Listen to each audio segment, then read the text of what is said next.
Good morning, Grid Connections listeners.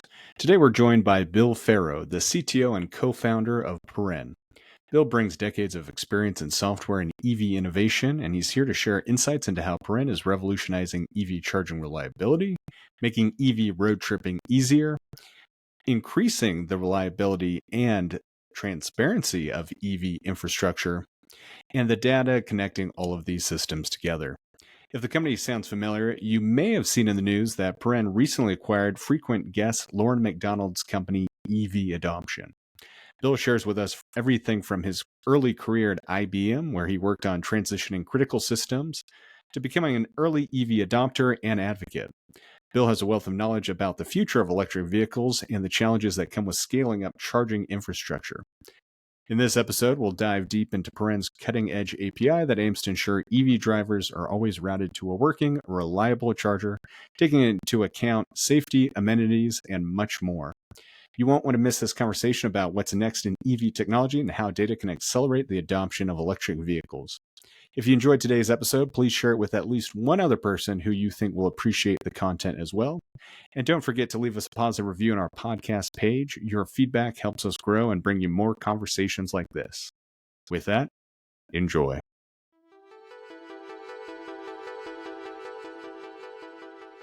I'm really excited to be speaking with you about the technology that you guys are offering, because I think it's definitely a much needed service, not just for drivers, but a lot of the people in the space trying to build the front end and infrastructure and the hardware and the software side of it. So I think this is a really great way to bring all these different areas that need improvement together. But Bill, I guess before we get started, first, I guess, could you just share a little bit about yourself and kind of your background, and we can kind of then dive deep into it from there. Happy to, and thanks, Chase, for having me on. And yeah, recently, as I think you know, Lauren McDonald joined our company, and it's fantastic. Just even though the first couple of weeks, just to have him kind of side by side to chat with every day. But we can get to that more in a bit. But yeah, so I started my software career in the Boston area in 1985, really shortly after the first PCs became popular, and I had senior leadership positions at several companies throughout the years, ending up at IBM through an acquisition of a marketing software company I worked at called Unica. And at IBM, I led the team that successfully transitioned the Federal Reserve Bank's ACH system from this old COBOL-based behemoth to this modern software architecture. And that's notable for a couple of reasons. One is that system was so old and fragile, and I can kind of talk about this now. I couldn't then, but it was actually a national security issue that ended up on the president's desk. Not because the talent had retired, but the talent was dying. And it really became a problem. We were the third or fourth team that actually tried to attempt this replacement. I mean, this system is monstrous. Your paycheck, your parents' social security check, all those COVID payments we got, all flow through this system every day. It moves over $5 trillion a month when I last checked.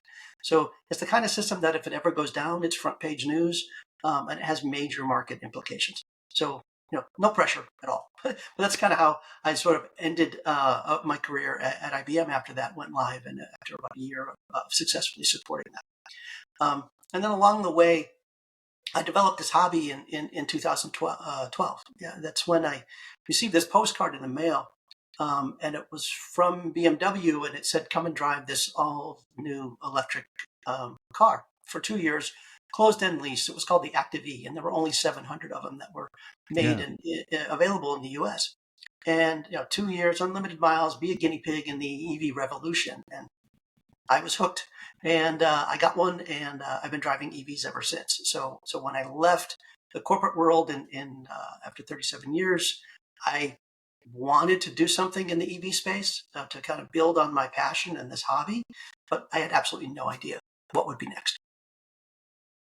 Yeah, I think what's really funny is, not to go down a completely different rabbit hole, but Cobalt itself, what has that been around since the 50s? I think it is truly an ancient software, and it is funny how dependent a lot of core American infrastructure and kind of things that people take for granted and assume that have been updated have been running on that for so long.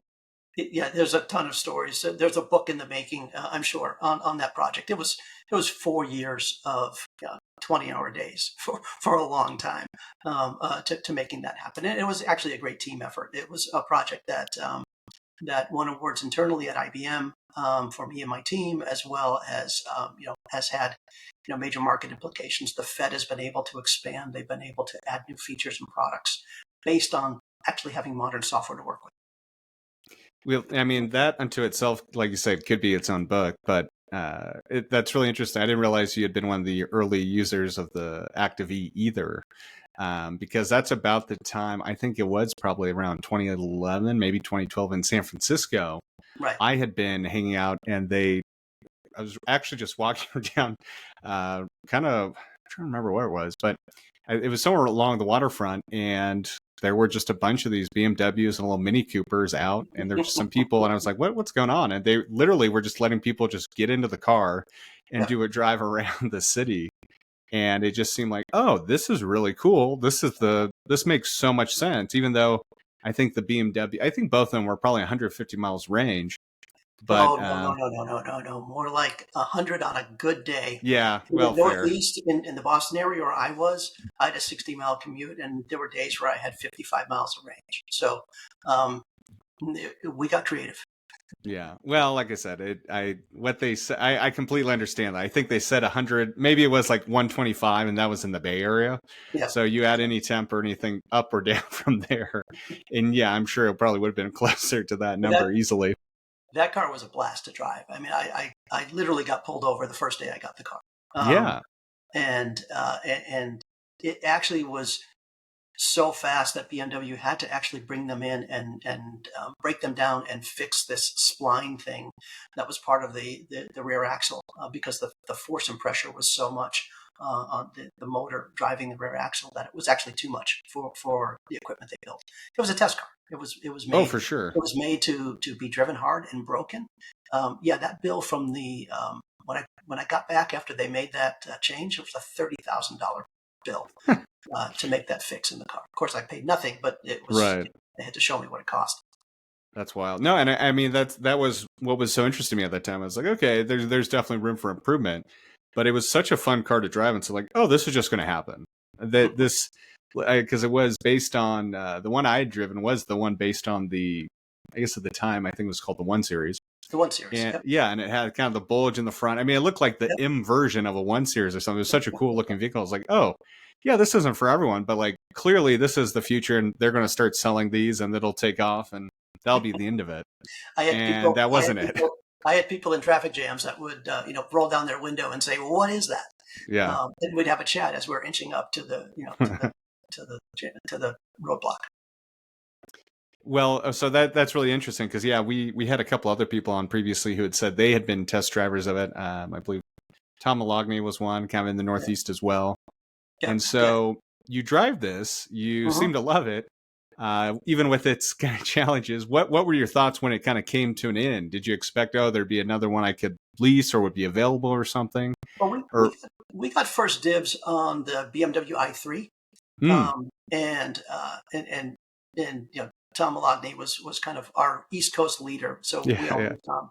I actually saw him a few weeks ago, it was one of those things where you know I didn't want an engine, and BMW was coming out. I didn't want a gas powered motor, right? And BMW was coming out with two versions of that i3, so I actually got an early i3 because I wanted the BEV only. It made absolutely yeah. no sense to get a BEV only in the Northeast, but I did it anyways.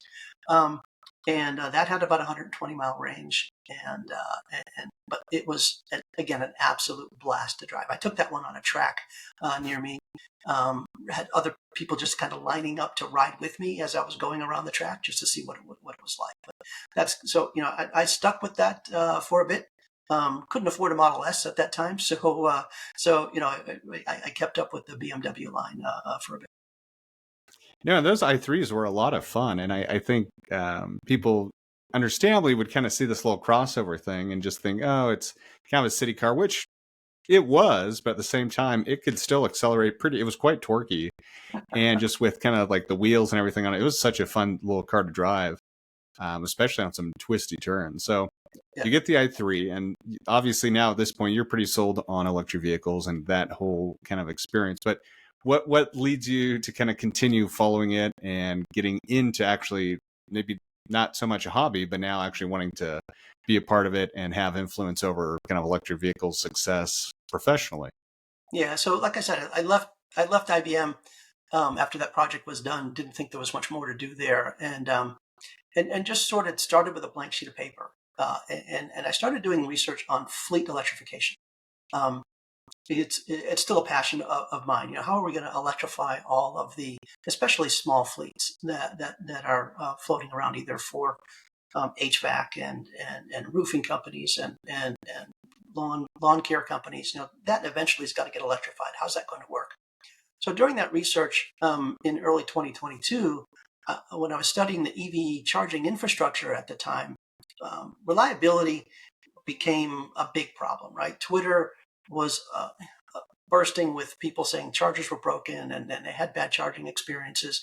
The network, 2 years ago, it's come a long way in the last 2 years. Yeah. And every 2 years it makes these incremental leaps. 2 years ago, it was not good. And there was a nonprofit called Cool the Earth, and in San Francisco, and they came out with a report along with a team at UC Berkeley. They basically went out and tested 600 DC fast chargers um, by hand, and said that 25% didn't work. And then they released this report. They didn't expect anything to happen with it, but it blew up and it became something. It's still actually quoted today. So I had been doing this research on charger reliability, and so I called Carlene Cullen, who heads Cool the Earth, and we began kind of a year-long conversation about, I asked her the question, what if instead of going and manually collecting all your data, what if we could collect that data automatically and report on it automatically? And along that way is I developed this algorithm for measuring charger reliability in what I consider to be a unique way. And the algorithm has been proven in a couple of different ways, but that's kind of how I got started. Once I figured out that the reliability algorithm actually worked, it was what actually happened is the Cool the Earth team gave me their data, their manual data. They put it in a spreadsheet and they gave me their data. I ran it through my algorithm and it was 92% accurate, meaning my algorithm found the cases where charging was successful and it found the cases where charging failed. And so once I knew that algorithm worked, that's when I decided I had something I wanted to focus on that. And so this charger reliability thing became a focus for me. It's different. It's a driver focused metric, right? It's different from charger uptime, which I consider to be a CPO focused metric. And so, that's kind of where the data trove that we've built over the last couple of years. And now under Paren, which is a merger acquisition that we did earlier in the year, we're expanding upon this original idea for charger reliability to work on an API that assists route planners in guiding drivers to not just any EV charger pin on a map, but to a working EV charger pin on a map. But it also meets their other criteria around pricing, amenities, and safety, and some other data sets that we're adding to the mix. So it's kind of a long answer to kind of the question, but it was just sort of this idea that became something that I was able to validate, and then use that validation to reach out to other folks in the industry and continue on the journey. Yeah, that's really fascinating because, yeah, you're right. That Berkeley study is one that's been quoted by all sorts of different kind of outlets about the effectiveness of chargers. But I think what's really interesting is, especially someone like yourself who's been driving an EV since around 2012. I mean, I feel like there's been so many different waves of like charger and charge reliability. I mean, back then it was great to find like 2012 through 2015, even just like find a level 2 charger. So, oh my God, there's a charger here. And that was even seen as like such a great thing. And then I feel like pretty quickly after that, you started seeing this wave of even just simple level 2 chargers just failing pretty consistently. And then there would be a wave of like the Blink chargers of the world that got acquired and kind of went away and became something else. And then it was really like you were talking about a few years ago, we had this, there had been Tesla, but then there really was the Electrify Americas and this kind of second big wave. But I guess, first of the DC fast chargers, and then those started going on the ground finally, and then you started seeing, unfortunately, those failing as well. And I think, unfortunately, so much of the discussion, like you're saying, is really around the CPO side of it, Right. which kind of makes sense logically because they're the ones that are responsible for a lot of these. But at the end of the day, now that, especially with like NEVI funding and all this stuff, it's really about what's the driver experience. And so many Right. of these times you see kind of in the data, or what I guess maybe the data that's presented to us by charge point operators, that they're having so many successful charging experiences. Everyone's driving. There's no issues. But then, yes, an EV driver, or you really don't have to go too far to say, like, well, that's not exactly what I'd consider a success, or just because the station was up doesn't mean all the ports and everything else were delivering the experience that you would want for Exactly. someone who's either an EV driver, or especially if someone's new, like coming from a gas vehicle. But there's always So, going to be issues, right? for sure, for sure. Even in a perfect market, and you can use on the East Coast, you can use the last month worth of storms as an example. Yeah, West Coast, you've got fires, right? But with the hurricane that came through last week in Florida, Electrify America did a decent job of notifying folks which of their stations were offline. No problem with that. You're not going to survive a hurricane on right. day one, but then they did a decent job of showing you when the stations came back online. I'm not sure that other CPOs were doing the same thing, but again, that's just one piece of the puzzle. I've been driving down the street on a road trip, and in my Tesla, and the Tesla pops up a message that says your Yeah, charger is, your destination charger is offline. I assumed it was a power outage or something. It rerouted me to another place, which was fantastic. right. Well, Tesla can do that because they have a closed loop system. They could do that yesterday. Today, it becomes a lot harder now that their network is open up and they don't know actually who's coming to the stations. And so they can't really control the experience the way they could, up until last year. So there's a need for, this sort of neutral central API capability that can feed all the route planning groups in the country to let them know that charging stations are working or not. Accidents happen. The devastation, unfortunately, that happened in the mountains where I live in North Carolina is, it's going to be years before Yeah. some of those stations come back online because the roads and infrastructure are just gone. Is there any, I mean, since you brought it up, I'm just kind of curious with the recent hurricane, obviously in your area, but just with the ones we've seen kind of just all along the East Coast, back to back there, were there any interesting like trends or things that kind of stood out to you from your team that maybe you were seeing that you're able to share about? I mean, I think that's a great example of like Electrify America and Tesla being the ones that are usually pretty good at trying to communicate and being able to kind of get back up in time. And obviously, let's just say it, there's a lot of gas stations that were also down. So this isn't just a Right. electric vehicle problem. But Right. yeah, I'm curious if there's any other kind of things that maybe you saw that stood out to you and the team. A couple of things. I mentioned Electrify America being very proactive. I thought that was good. I think everybody should be doing that. I was curious. So I have family that lives in southern Georgia, and they were impacted by the first hurricane and lost power for a while.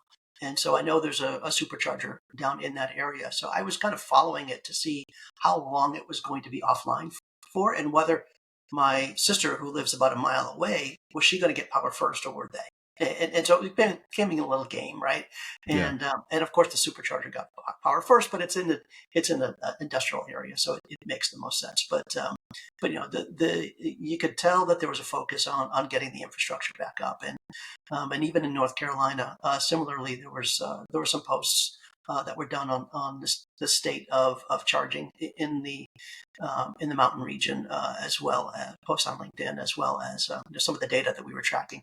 Those charging stations, most of them came back online relatively quickly. So I was surprised at that. I was expecting that some of them would be down for a longer period of time.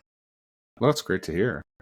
I guess obviously you're getting that through your API, and I know that's something you wanted to talk about today. And I think something that would be definitely interesting to talk to you about, especially in that comparison to how Tesla leverages their kind of information messaging. It seems like there's so much potential with what you guys are working on. But yeah, let's just start and kind of talk with about Paren's API and what are some of the things that your team's really excited about with this new launch. And so we're excited about bringing that capability, that Tesla capability, to the rest of the market. And Yeah. I would argue as well that um, that Tesla is going to is already potentially going having the problem now. It's only going to get bigger, right? They obviously are the best when it comes to reliability. A lot of it has to do with just the pure number of stations that they have, um, and stalls that they have at those stations. But it, they also do a very good job of maintaining it and keeping them active. But they are losing the grip on who is coming to their charging stations and who is, when are they going to be there, right? So Right. anybody on a road trip, you've got, 2 Fords, 2 Rivians, and 6 Teslas all headed for that same supercharger.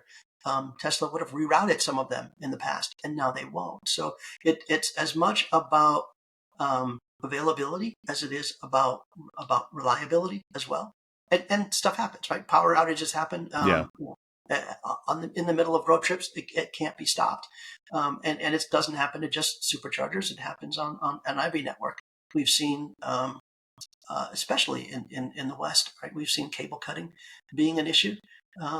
You're Again, it's not the CPO's fault necessarily that the cables are being cut, but if I'm on a road trip and I'm heading to that Right. station, and somebody comes out with some wire cutters 30 minutes before I get there, I'm on the road. I've already got that mapped into my navigation. How do I actually now? What do I do? I'm going to bring up PlugShare on my phone while I'm driving, and I'll Yeah. be looking at my phone, and unless I've got Blue Cruise or whatever other feature is out there that's self-driving, or helping to drive, then it's dangerous. So we want to feed that data into the route planning, into the routing applications that are already in the vehicle, and guide folks in the way that Tesla was able to in the past, guide folks to working charging stations. That's We really also interesting. Oh, go. Oh, no, just add continue. one more piece there. We Yeah. also Yeah. see sort of a switch, and Lauren and I were having this conversation recently, which is when he goes on his road trips in California, he bases his charging on what he feels like eating, right? And so you can do that in California because of the density. You can't do that in most of the rest of the country. And so, but we feel that over time that is also going to change. So Yeah. being able to route based on other preferences, whether it's pricing, I'm cheap. I want to go to the cheapest priced option that I have in charging. Right, my wife might care more about safety. So we bring all this data together. Now you've got options as a route planner to say, let me pull in whoever's driving. Let me pull in their options. Maybe they're uh, I'm not going to name any food places, but maybe they're they want fast food versus sit down dining, and they can base their route options on that, and potentially reroute. Right. So if the stations are busy when they're going to be there, or on their way there, or if something happens when they go down. Yeah, I think that makes so much sense. I mean, one of the things that I kind of talk about a lot on this podcast is and this is true of any technology, but for a new technology to kind of supplant the existing way, it doesn't have to be just as good, it has to be better. Right. And I think with gas stations, we're kind of spoiled with just choice and options. For the most part, we can just kind of go wherever without too much of a hassle. And then Mm-hmm. obviously swipe a card and it works. And then we fill it with gas pretty quickly. And I think one of the really cool things, obviously, kind of in that whole experience, especially on the Tesla side, and now you're seeing this with more automakers, you kind of have that plug and charge. You just kind of plug it in, walk away, don't have to think about it. But the bigger thing is kind of moving from, oh, I need gas, I'll just go to a gas station, versus like being more proactive about it on your road trip, or like you're talking about, like being routed to a supercharger. I mean, that I've used that all the time, where I can now see how many people are at a supercharging station on my way there, Right. and how many it says are going that way. Right. And while, yeah, you're right, that's really just pulling Teslas that are going to that one, and that's obviously changing. But being able to give that experience for more EV drivers, let alone, let's say, I'm in my Tesla now, Tesla's able to kind of pull that information to say, hey, now that there's not just 7 Teslas going, there's actually 7 Teslas and 8 non-Teslas, and it's a 8 stall station. Maybe you should keep going. Right. And Right. that really creates that better experience for everyone instead of having, I mean, and the other thing, I think there's a lot of talk about like waiting in lines for EVs. And yes, that does happen. That's really unfortunate. But having this kind of technology and data while you're driving really makes it a lot easier to avoid those things.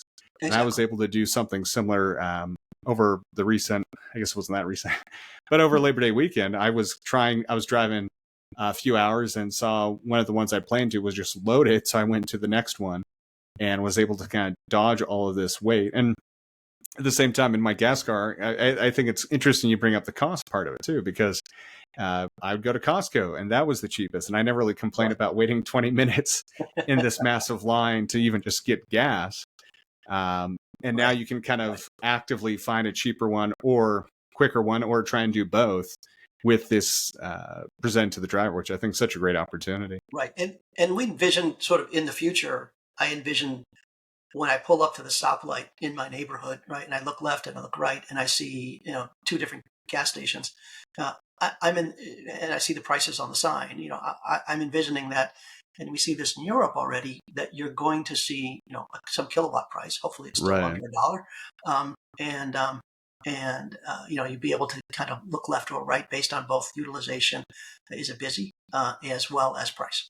And so, that kind of thing is coming in the future. We're nowhere near there yet, but that's kind of the vision that we have about ways to use this data. And it's not just for casual drivers going on road trips. We see the same for fleets, right? You look at ride shares, and I think Uber recently was talking about how they have technology that will potentially not give an EV driver the an option to take a ride because they know their state of charge and they know they can't make it there without stopping to charge or make it back, right? So if we can add capability to that kind of route planning that basically says, yeah, you can drop off that person at the airport and then turn around and go and charge, um, 2 miles away at this station because it's not busy at that time, and it has good reliability, then that's an option for them to potentially give more options for rideshare drivers. Well, I hope that information's also available to rideshare riders. I bring that up because I guess as a little anecdote, a couple months ago, I was a speaker at the Electrify Expo in San Francisco. So I get off the airplane. It was kind of in the evening, and I decide to go with Uber, and I choose the Uber Green option. I was like, yeah, Right, I'll just right, see what there is. I get in it. The guy was really nice, but I get in the car. We drive, and he's like, "Hey, can I stop and charge?" And as an EV driver, I kind of like understood that, but I was also kind of yeah, like surprised as an Uber rider. That's really right. not a great experience. No, it's not. And then I look on his screen and he has 5% on his battery. And it says we'd get to the hotel with 2%. And part of me was just like, no, I just want to go to my hotel. But I decided to just say, yeah, sure, why not? Because I just thought it was such a surreal experience. And of course, I was Right, texting my wife, you won't believe what's happening to me right now. right, right. But no, that's great to hear. And that's kind of the things that, especially if you are an Uber or a larger company, you want to create that premium experience and kind of Exactly. avoid those issues proactively. Yeah. So, with kind of what your team's working on and like how you're looking to, I mean, can you share with what the company's kind of looking to expand into, or even maybe what your company is looking for right now to kind of help grow? Well, the growth is it's around a couple of different areas, right? We think we th- we know that data is helping the market, and we have, especially with the acquisition of EV adoption, we have a ton of data that um, really covers what I would say is the full life cycle from RFP, from an idea, right, from an RFP down through the build out through um, you know.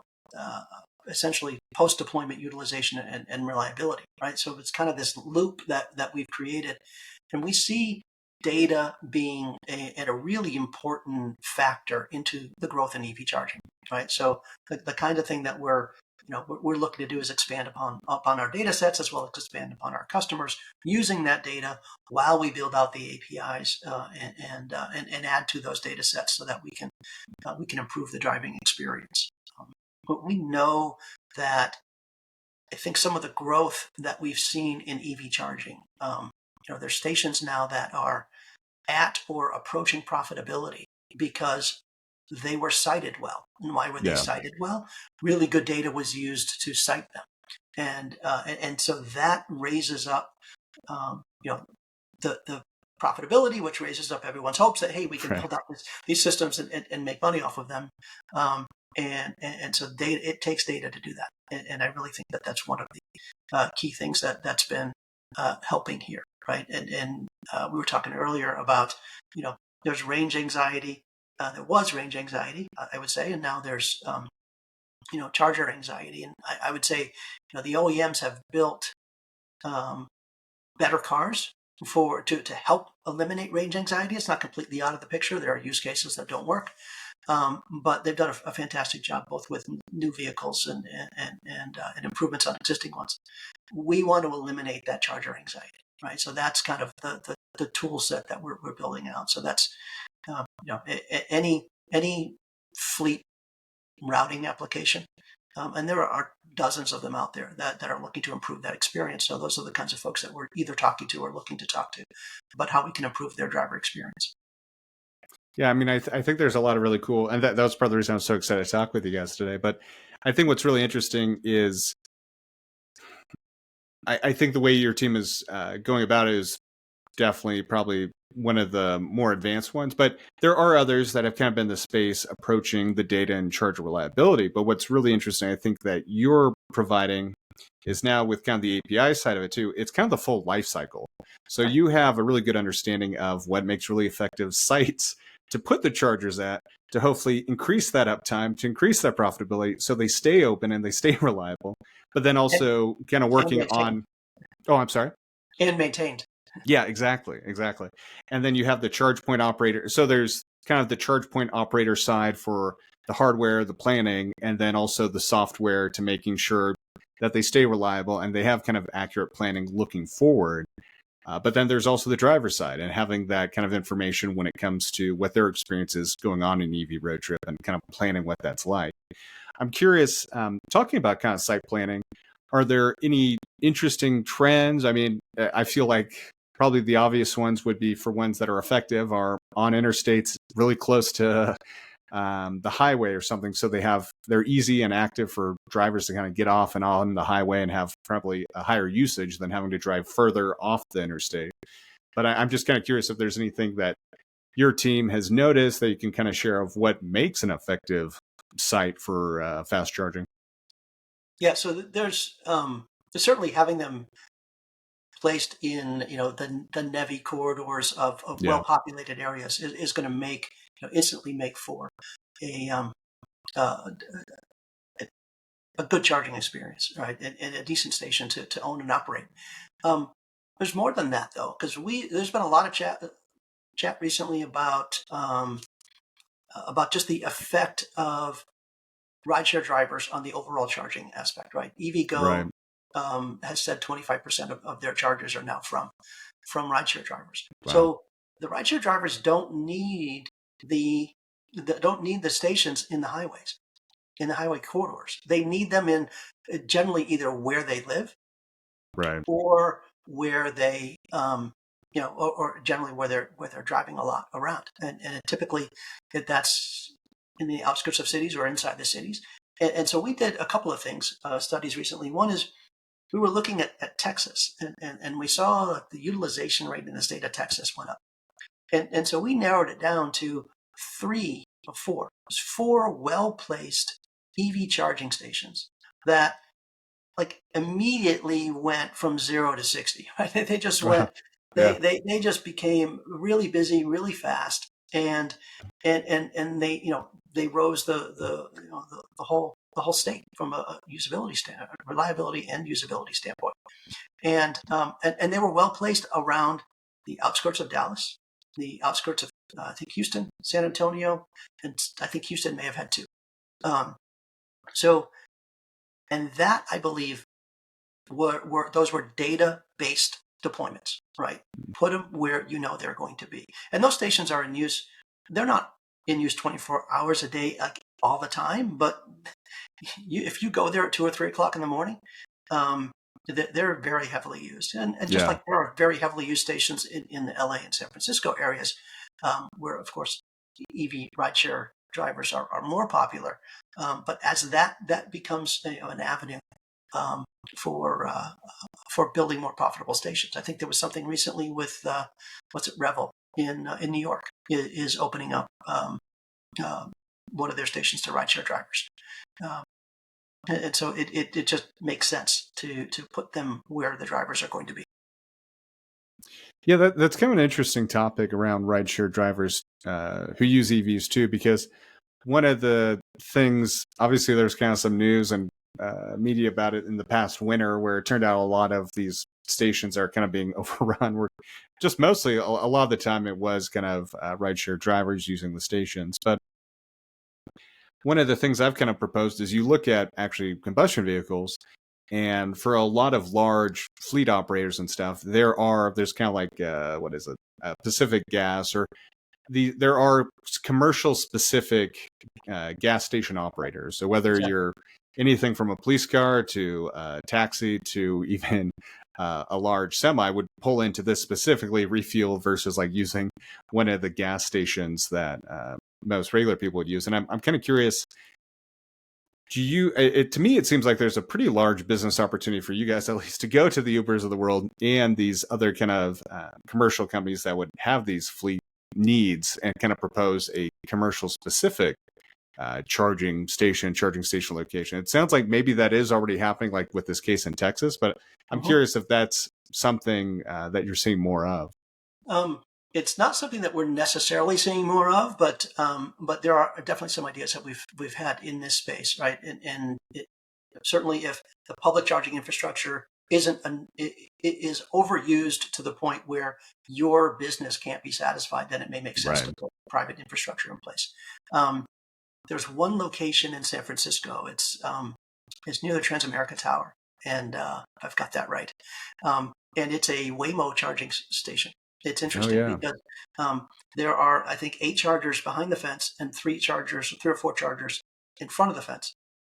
And behind the fence is for the self-driving vehicles to drive up and charge, and in front of the fence is for the public. And it's interesting because a couple of things. One is there's a human there at all times. Yeah. So it's the human feeding the machines because somebody has to currently plug them in. They don't have wireless charging. They don't have auto plug-in devices. So we were chatting with that guy recently. It was interesting to learn what his job is. It's both security to prevent Yeah. people from going beyond, but they have a dedicated private space for their EV self-driving vehicles to charge.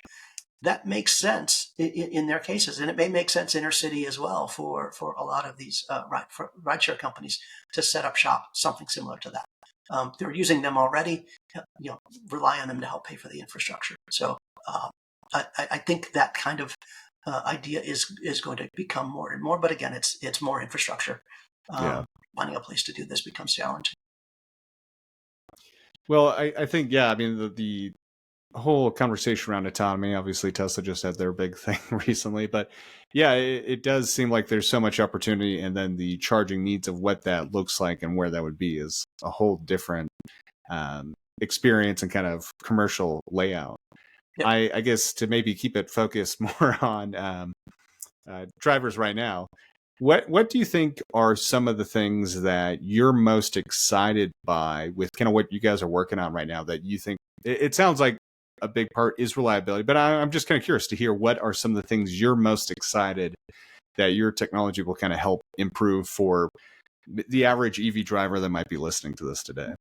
Yeah. So I think that you know our mission is to further accelerate the adoption of EVs, right? So that's kind of our guiding path. What can we do to make sure that happens? And when you look at EV sales growth, and regardless of the media spin, right, there's a great EV sales growth story going on right now. And with that, you're seeing sort of used EVs go down market, and then you're seeing the next set of owners coming up the adoption curve, right? So, we're seeing where I would say initially the EVs were driven by fanboys and early adopter geeks like me, right? And we're moving into sort of everywhere from the soccer mom to the retired pickleball player who's a a real guy who I know just showed up to pickleball with a new Blazer EV, and everyone in between. And we just have to make that whole process easier. So the good part that I'm seeing is we're moving up that adoption curve. We are getting EV drivers who don't who wouldn't have bought an EV 2 or 3 years ago, or when they purchased their last vehicle. Now now it's an option for them, and I think the opportunity there is, how do we then improve that process? How do we improve for them the acquisition process, the learning curve that they have to go through, and then when they first embark on that first road trip, how are they going to know where to charge and when to charge? So a lot of that comes from education, a lot of that comes from sharing, as much as stopping people on the pickleball court, or starting having the chat with them at the dealership, or at, when they're out public charging. So I think that, to me, is one of the most interesting things, is to see the change in demographics of the people that are driving EVs today, and the continued growth story, both as a percentage of just as the EV, just as in raw numbers, as well as just the percentage of vehicles being sold. Yeah, and I think that is a story that has got a lot of media hype, that kind of EV sales have slowed down, but in reality, they're still growing. And I think the bigger story that's been really fascinating that hasn't been kind of told is just the surprise in how much the overall automotive market is actually shrinking this year. It was expected to not be a great year, and it's turned out to actually be an even worse year than expected. Right. And so that the EV portion of it's still even growing, and is actually a pretty impressive thing to see, because of how the larger automotive market, how poorly they're doing this year. I'm kind of curious with that.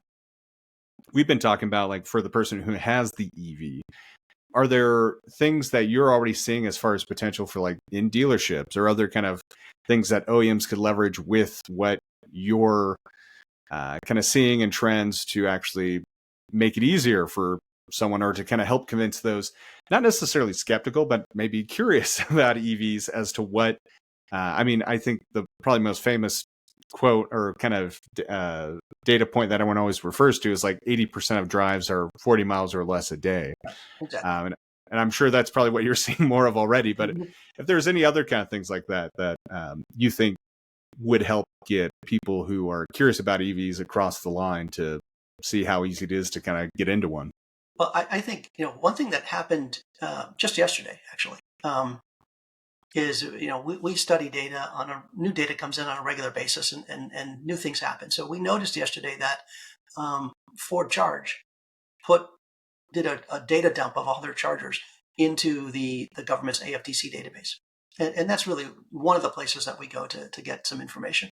Yeah. And so, in addition to seeing that, they've been around for a bit. If you look on PlugShare, you'll see some posts of folks charging in September, or even as early as August and July at some of these stations. But they just did a data dump and put in 121, 141 charging stations.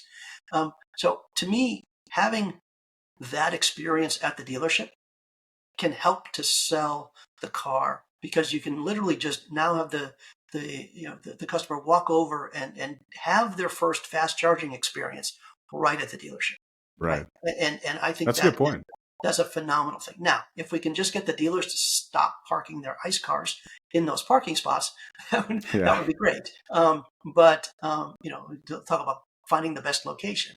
But to me, having that experience, not, what we see a lot is these little 24 kilowatt chargers that end up in the back corner, and technically they're a fast charger, but they don't count, or they're small 50 kilowatt systems, so there's one of them, right? To actually have 2 or 4, or I think many of them are 6 charging plugs available to folks at the dealership, I think is a game changer. So, kudos to Ford to rolling out that network and making that happen.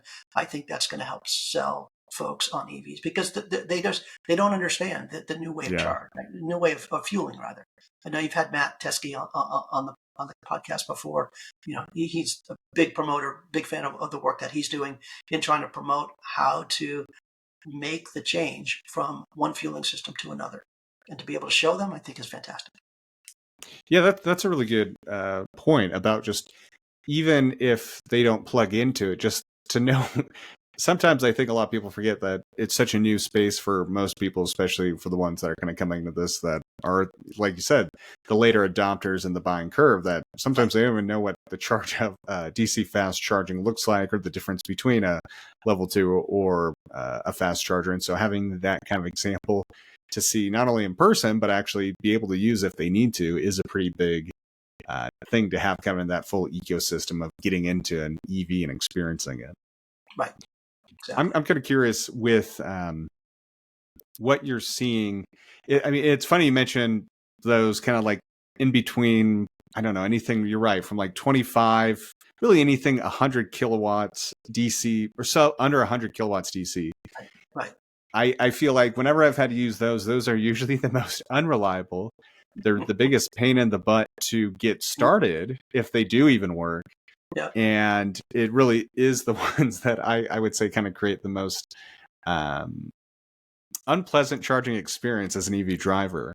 And I can obviously share my anecdote, but I'm kind of curious if there's any things that you've been seeing with that size charger on your side, if they are the most unreliable, or because it does seem like it's a sadly self-fulfilling issue when now that we have a lot more higher fast charging things, that if you can go to one, if you have to drive another 5 to 10 minutes for 150 kilowatts or more, you're probably going to go buy that. And it's really only in extreme cases when you're in a remote area, which is usually why I've had to use them, that you get to these smaller ones that have kind of been left alone. And so I'm just kind of curious if there's anything around that you're seeing or can agree with. I look at those as opportunity charging. Yeah. Right. Where you could put an L2 in, or you could put, if you have enough power, you could potentially put a 50 kilowatt system in, or a 125 kilowatt system that's hardwired to be 60 kilowatts on each side, or 62 and a half kilowatts on each side. Right. So there's options there. Obviously, it's cheaper to do that. The hardware's cheaper. But in the long run, is it the right thing to do? Well, the answer is it depends, right? So Shell recently bought the Volta network, right? So the Volta charging network is primarily a bunch of, I think they're 55-inch TV screens mounted vertically inside of a charging station that are an ad ploy. And where are they located mostly? Outside of shopping center, outside of grocery stores, or outside of shopping centers, where it's having a convenience charge at 50 kilowatts is actually better than having a level 2 charge, because you likely, for me at the grocery store, I would rather have that because I'm only in the grocery store for 20 minutes. I've got my list. I'm in, I'm out. And so if I want an opportunity charge on a level 2, like my Whole Foods used to have one, they took them out, but it was nice, but it was useless. I got nothing out of that for those 20 minutes of charge. Now, at a 50 kilowatt, makes a lot more sense, right?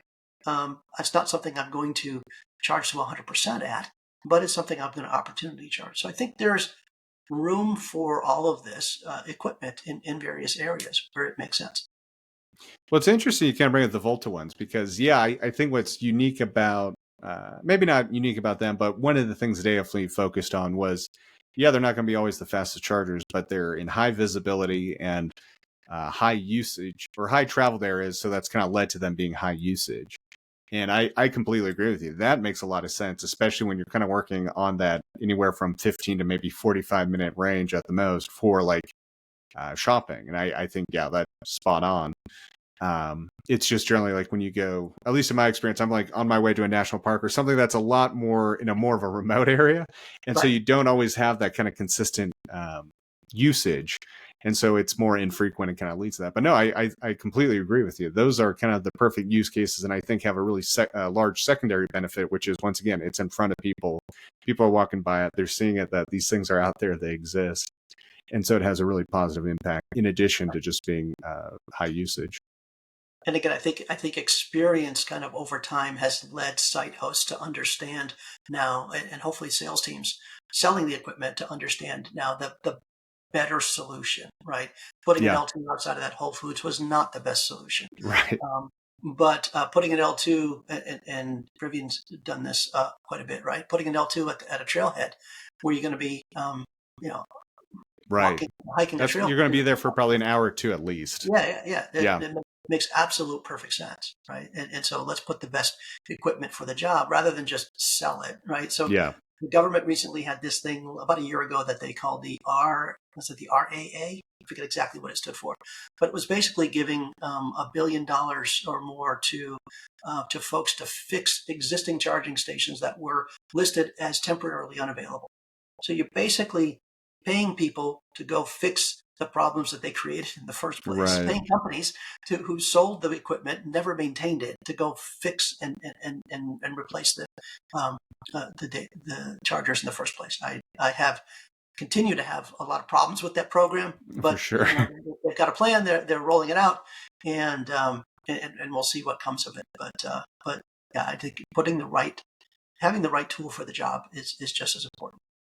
Yeah, and I completely agree with you on that. It's uh, one of the other things, unfortunately, especially when talking about EVs, that I bring up a lot is the old saying of the path to hell is paved with good intentions, and I kind of feel like that exactly is another kind of example of that. But I realize we're kind of coming up a little bit on the end of our time here. So one of the things I did want to ask you about that's kind of indirectly related with what you work on is you're in North Carolina, and it seems like there's so many different EV, even like we were talking before we started here, there's a lot of electric bus. There's an electric bus company there, but there's Right. Alpitronic. There's a lot of other electric vehicle infrastructure things in the region. So I'm just kind of curious as to what you think has made North Carolina and just kind of that area such a big hub for that, and any other things that you might want to share and why you're so excited about it as well.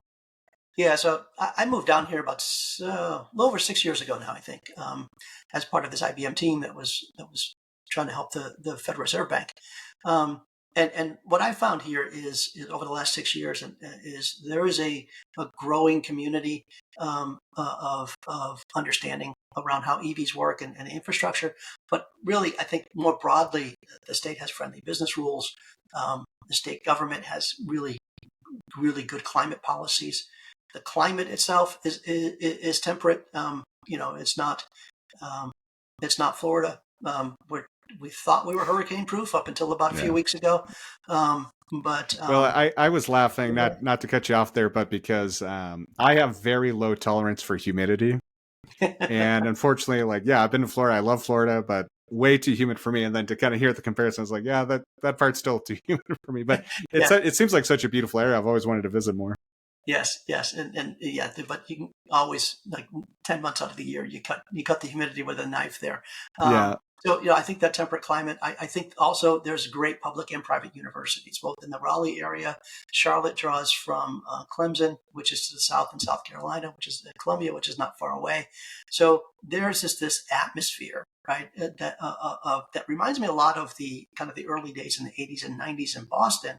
And there's just this atmosphere of companies coming here because the talent's here, to be able to build out the kind of companies that make sense. And yeah, you mentioned a couple, right? So Kempower and Alpitronic yeah, are here from the charging hardware side. Toyota's making batteries that's right. in the northern part of the state. VinFast is building car manufacturing. I'm not sure where they are in that process. So there's big companies that the state touts every time they bring this out, but there's a lot of small companies too. The one I bring up is actually in my hometown, which is a company called Atom Power. Atom Power makes these digital circuits that they were trying to find a really good use case for these digital circuits, and essentially they can control them, at the nanosecond level. And they found that level 2 charging, especially level 2, like apartment level, parking lot level charging, was a great way to leverage their capabilities, their technology, Hmm. for getting EV charging, again, right place, right time, without the as much of an expense cost from bringing in new power. They can Yeah, really work with the power that's already there and share it intelligently and quickly across the work there. And then you mentioned, of course, my favorite, which is my favorite topic out of all of these. And I have nothing to do with it other than it's just one of my pet peeves that every school bus in America ought to be electric. Right. And so Thomas built buses. You probably rode in one. I rode in one when I went to grammar school and high school, a Thomas bus, and they're now building EVs. They're up in High Point, North Carolina. Um, they're building these EV buses, which is, in my view of the world, you should not be able to buy a gas-powered or diesel-powered bus unless you have been able to provide a valid reason. By default, all bus purchases ought to be electric, and we need to be doing whatever we can to support that effort. That's my soapbox. Yeah, no, I think there's a lot of really good data showing out as to, especially with kids, kind of the health reasons why to do it alone. Exactly. But it's also been really interesting because that seems to be where a lot of the there's been so much kind of hype and talk around like V2G, but that seems to be where actually there's been the most interesting and like actual pilots and stuff actually happening with the implementation of it is with electric buses. Right. And of course, the use case of it, they're not usually being used too much in the summer. And so the need for that really well aligns. Exactly. Well, Bill, I want to say thank you for coming on today. This has been really fascinating. I hope to have you again on soon. But I guess just for anyone listening, what's kind of the best way for people to follow up with you and kind of learn more about Paren and some of the stuff that you're working on? Yeah. So again, thanks for having me. I've had a blast here this morning. You can follow us on LinkedIn at you'll find Paren on LinkedIn. You can follow Lauren McDonald. If you don't already, you should. You can follow me on LinkedIn as well, and you can visit us on Paren.app. So today today on our website, which is paren.app, we actually have a bunch of interesting data that we post on a weekly basis, and update around EV charging infrastructure and growth in utilization and reliability in the across the U.S. And so we're going to be building on that site both from a kind of a paid perspective as well as a free perspective to kind of give away some of the data that we have just to entice folks to dig deeper, as well as to share what we have with folks like yourselves, with journalists and other folks that we talk to on a regular basis. Well, thank you so much, Bill. And we'll be sure to have a lot of that in today's show notes. So anyone that does have questions or wants to check that out, they can just kind of tap onto it and go straight there. But thank you again, Bill, and we'll have you back on soon. All right. Thank you.